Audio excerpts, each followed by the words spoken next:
Good morning, everyone. So today we're going to talk about our favorite place to travel, which is Japan. Both Tara and I love to travel internationally, and Japan was the first place that both of us went together on a trip. So in this video today, we're going to share our top 10 items to bring with you on a trip to Japan.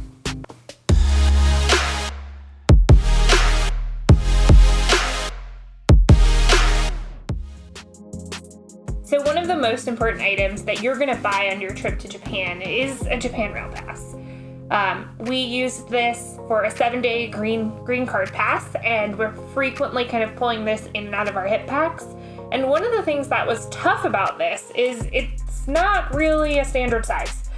So ours got pretty beaten up pretty quickly because they're a little too tall to fit in a standard passport cover. So one of the items that we decided to pick up is actually an Avery 4x6 vinyl passport envelope. They used to give these out at banks all the time, so I had seen them growing up in my mom's wallet. And the fantastic thing is that they are the perfect item to fit a Japan Rail Pass. They also work great for passports themselves, but they're also clear, so you don't even need to take it out of the pack to show the attendants at most of the rail stations. USB charger that doubles as a battery. My current go-to device is the Anker PowerCore Fusion. There's a couple items here that make this my go-to travel accessory. The first is that it has a standard non-grounded plug that allows you to plug directly into an outlet and charge, either using it as a standard charger to charge your device or to charge its internal battery. If you're in the US, then this plug will allow you to charge here at home and abroad in Japan. The current model of the PowerCore has both a USB Type-C and a USB 3.0 port. The next item on our list are packable bags. Jared and I both like to use backpacks to travel and always end up coming back with more stuff than we originally left with. So we always make sure to pack two types of bags. One is a day pack and the other is a collapsible duffel. This one is a 50-liter duffel from REI, and we also have a nice collapsible day pack from Eddie Bauer. So one of the items we always recommend picking up before going overseas is some local currency. We were able to pick up as much yen as we wanted through our local bank, and you can basically ask them for specific bill sizes. So we asked for a lot of small bills, knowing that exact change is preferred. And a big plus side about getting currency before you leave is you typically get the best exchange rates. You're also able to sell back any currency you have at the end of your trip, but I really recommend trying to get about as exact as possible because the exchange rates on selling your currency back are not ideal. You will also end up with a ton of small coins.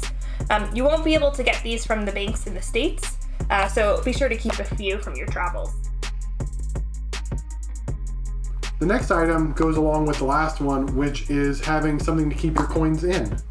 So I got this coin pouch on Amazon. It's kind of the one that my grandfather would use, but mainly something that can keep a large amount of coins so that way you can easily store and get them out as quickly as possible.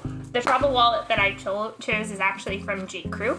It has both a built-in coin purse as well as some room to hold a few folded bills as well as a couple credit cards. I personally prefer having all of my currency in one spot, but one thing to definitely look for your change purse is a nice wide opening so you can see the different types of coins inside. The next one we have is a little odd, but trust us on this, and it's going to be this thing here. So this is a hanging clothes rack. You can easily clip small wet items to this, and these are really common in Japan. A lot of people hang dry their clothes, and most of the Airbnbs that we stayed in didn't have a dedicated dryer. So we constantly found ourselves hanging small items, and this tiny drying rack let us hang so much more clothes and get them dried a lot more quickly. Also, packing an item like this is going to help you avoid overpacking. We typically did laundry probably every other day in Japan because the wash machines are just a lot smaller. So we got a ton of use out of this. Use it in our camper now, and we'll definitely bringing it back with us on our next trip. This item that we have is something we got on Amazon, and for our next trip we got these nice hand towels for Japan. The thing about these is that you want some kind of hand towel. We've used handkerchiefs in the past, or just a small towelette, but you want to have something to quickly and easily dry your hands. A lot of public restrooms won't have paper towels or a hand dryer, so you want to make sure that you have something that you're able to dry your hands with when you need to. And these are small, compact, and easy to get. Our next item is one that you probably aren't thinking about, but in Japan, it's really hard to find trash cans on the street. You might find them outside a vending machine, but for the most part in Japan, you're expected to carry any trash with you throughout the day until you get back home. So I would recommend bringing either a Ziploc bag or a small travel bag that you don't mind potentially getting dirty, so that you can keep your trash separated in the rest of your day bag. Japan, like most Asian countries, you're supposed to take your shoes off when you go into homes. So we always make sure to bring with us some type of easy to use slipper or sandal that we can wear inside. I personally also love to wear any type of slipper on an airplane for longer flights. Most of the slippers that are provided either in a hotel or an inn, they don't fit my feet. So I actually usually end up bringing a pair of sandals that work as well. What you might be thinking about is, okay, so I've got all these things I want to pack. How should I pack them? One of our greatest recommendations is to use a backpack instead of a suitcase.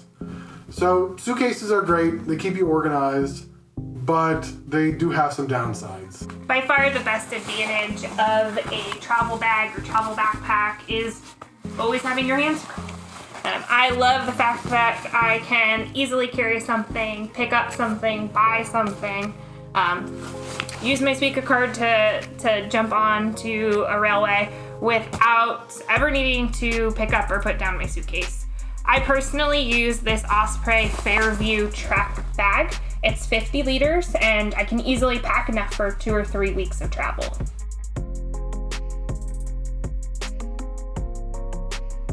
Now that we've rounded out our top 10 items to pack, we also wanted to share 3 additional items that you'll likely pick up while you're in Japan. The first is going to be a mobile hotspot. There are plenty of companies that allow you to book these in advance and pick them up at the airport before you even get on your first train. The next thing we recommend getting once you're in the country is a transit card. So we both got Suicas whenever we were there, but there's another company called Passmo that you're able to get. And these are just NFC cards that you're able to swipe on the terminals whenever you're entering or exiting the metro or train station. My personal favorite added benefit of the Suica cards are the fact that most of the vending machines in the train stations also use Suica as a form of payment. So pretty much every day I was grabbing my bottled or canned coffee right before I got on the train. And there's also a lot of convenience stores that are beginning to accept Passmo and Suica as well. And one of the last things that we had to recommend once you're in the country, and you'll probably end up leaving it whenever you leave the country, is an umbrella. Whether it's the summer or the winter, you'll probably run into rain at some point during your trip in Japan. Once the rain comes out, the umbrellas are super easy to find. Just about every convenience store or small shop will put out a tray of umbrellas for you to get. They're fairly inexpensive, and many times there'll be places for you to store your umbrella whenever you're at your hotel. If you're looking to plan ahead, 2 of the most common shops for finding cheap items are also going to be Don Quixote and Daiso. Links for all the available items that we've discussed will be down in the video description.